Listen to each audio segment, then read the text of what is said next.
I played a closed beta full early session of Mandate Order, and for a while I genuinely thought my settlement was going to collapse completely. Not because the systems were shallow, but because I didn't understand what the game wanted from me. I played the Mandate Order playtest recently, a strategy settlement game set in the Warring States period, where I started from barren land and attempted to build a functioning frontier settlement under seasonal pressure. Mandate Order claims to be about building strongholds, managing resources and surviving political chaos. In practice, I found it was much more focused on logistics, food security, transport range and worker efficiency than on outright warfare, at least in the early stages of the game. Towards the end there, after a 4-hour session, I could see that we were definitely heading in that direction. So you're not really playing as a Grand Emperor. You are reacting, stabilizing, and slowly learning how not to make the same mistake twice. Visually, the game impressed me almost immediately. The terrain detail, the lighting, the building models, seasonal changes, all of it looks excellent. Zoomed out, the settlement felt alive. Zoomed in, the animations worked really well and held up surprisingly well. Seasonal transitions were particularly strong. Snow coverage, lighting shifts and environmental tones all changed and helped to sell the sense of time passing. There's no night and day cycle in this particular game, but it is a seasonal progressive shift throughout the year, with important moments in time changing the way that people look and feel and behave. The accompanying audio supported the experience pretty damn well. The music encouraged a slower, thoughtful pace, but got to me in the end and I had to turn it off. The ambient sounds reinforced the feeling of running a remote settlement rather than a busy city, but the squeeze me cheese noises, they're non-stop throughout. Combined with the visuals, this gave Mandate Order a calm but tense atmosphere, especially when food or fuel started running low, and this tended to happen because I didn't quite understand the mechanics right from the get-go. And this is where the game tested my patience. The core systems themselves are solid, but the tutorial and the interface clarity are a bit unique and therefore were not that intuitive. I repeatedly ran into situations where a build failed, but I didn't clearly state which resource was missing. Menus were dense or difficult to read at a glance.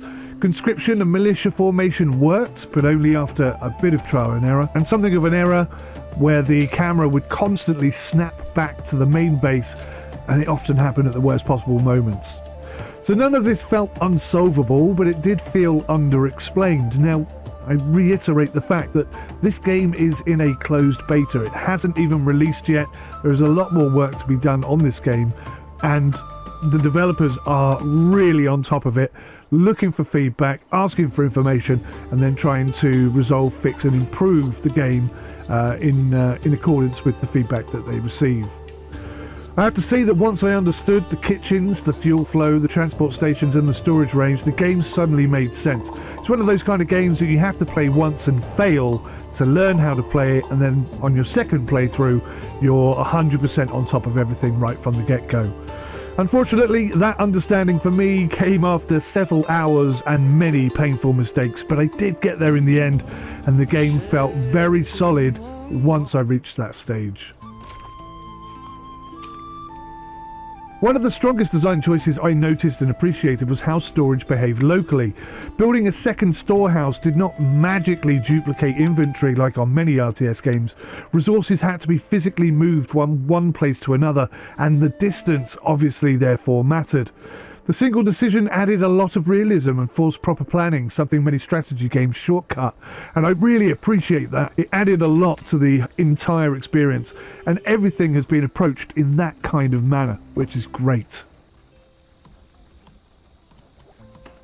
Now once again, this is a closed beta pre-release, and in my session I tried to play in 4K. The performance struggled a bit, frame rates dipped occasionally, the odd stutter here and there. However, this was a playtest of an unreleased title, and the core simulation remained stable enough to continue. I had no dropouts, no real issues, just graphically didn't seem to like 4K.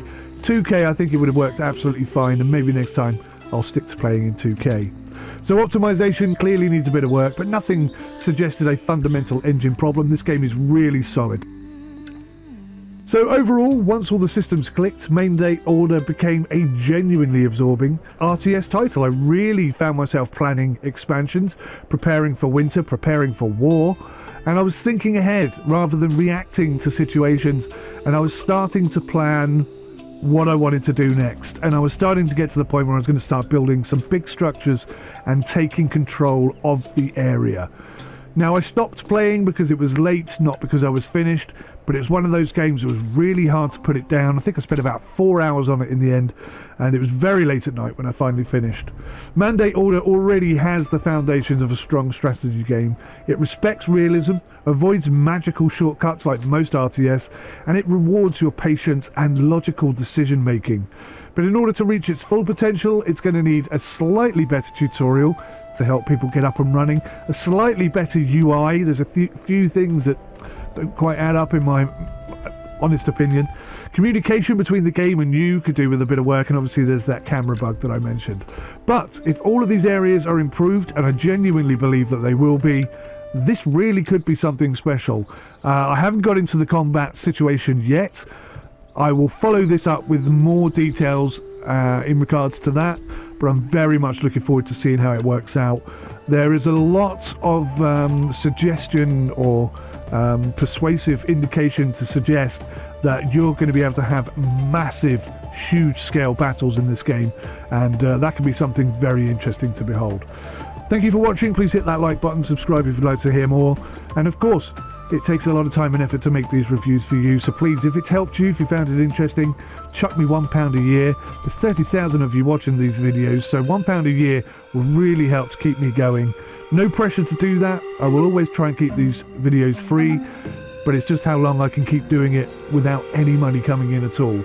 So please do dip your hand in your pocket and chuck me £1 once a year. That's all I ask. It's not too much to ask for. I would really appreciate it, and it will help keep us making more reviews and videos for you. Thanks for watching. Bye for now.